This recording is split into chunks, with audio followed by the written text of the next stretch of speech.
வணக்கம். நான் உங்கள் டாக்டர் உமாதேவி, சித்த மருத்துவர் அண்ட் மலர் மருத்துவ ஆராய்ச்சியாளர்.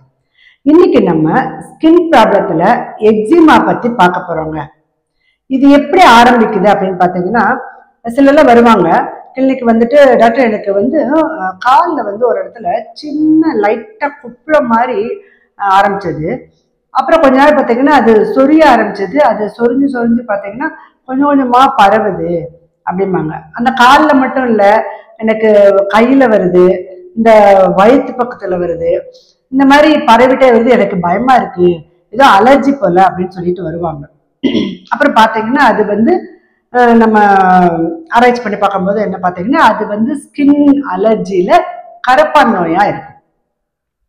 இந்த கரப்பான் நோய் எப்படி ஆரம்பிக்குது பாத்தீங்கன்னா, முதல்ல ஒரு சின்ன குப்புற மாதிரி ஆரம்பிக்கும். அது சொரிஞ்சுட்டே இருந்தா நீர் கசிகிற மாதிரி இருக்கும். அப்புறம் கொஞ்சம் கொஞ்சம் கொஞ்சமா அரிப்பு ஏற்படுத்தி, எரிச்சல் ஏற்படுத்தி, அந்த இடத்துல ஒவ்வாமை ஏற்படுத்தி, கருப்பு நிற திட்டு திட்டா படிய ஆரம்பிச்சிடும். இதுதான் எக்ஸிமான்னு சொல்லுவாங்க. சித்த மருத்துவத்துல இந்த எக்ஸிமாவை 7 வகையா பிரிப்பாங்க.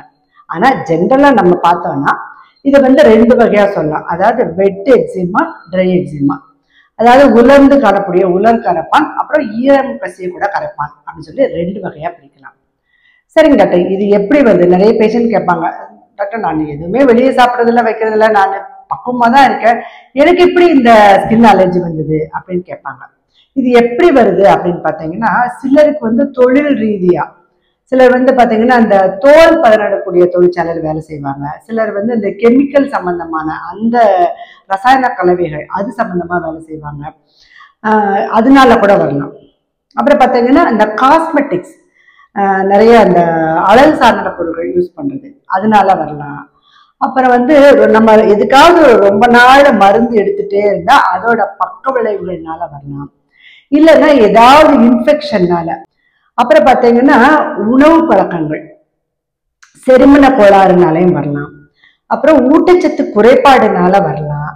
அப்புறம் முக்கியமான ரீசன் பார்த்தீங்கன்னா ரொம்ப மன அழுத்தத்துல இருந்தாலும் இது வரலான்னு அப்படின்னு சொல்றாங்க.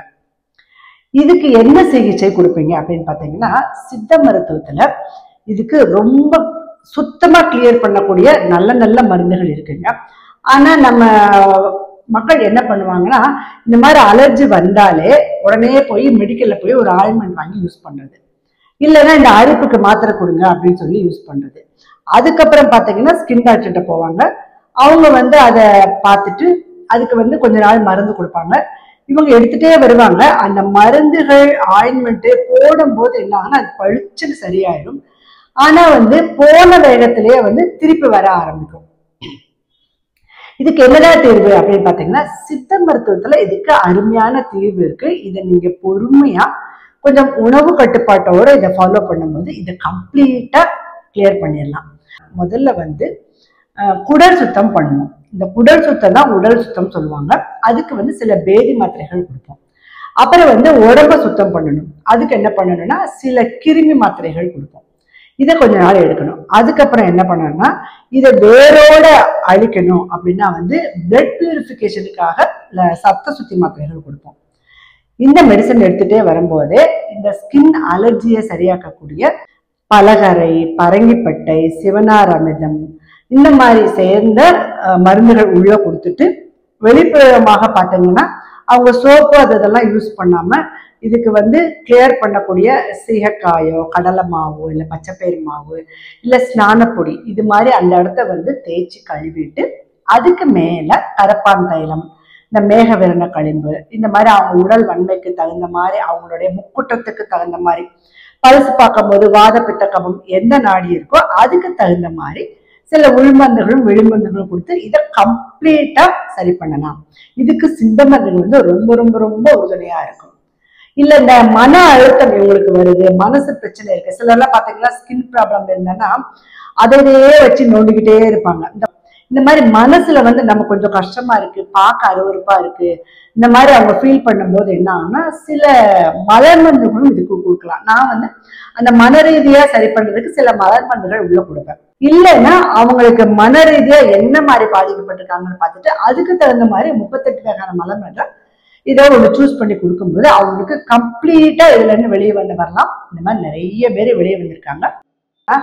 டாக்டர் சித்த மருந்தெல்லாம் எடுத்தா நீங்க அதை சாப்பிட வேணாம், இதை சாப்பிட வேணாம், பத்தியமா இருக்கணும், அதை பண்ணக்கூடாது, இதை பண்ணக்கூடாது அப்படின்னு சொல்லுவீங்கல்ல, அதனாலதான் நான் சித்த மருந்தை எடுக்கிறது இல்லை அப்படின்னு சொல்லுவாங்க.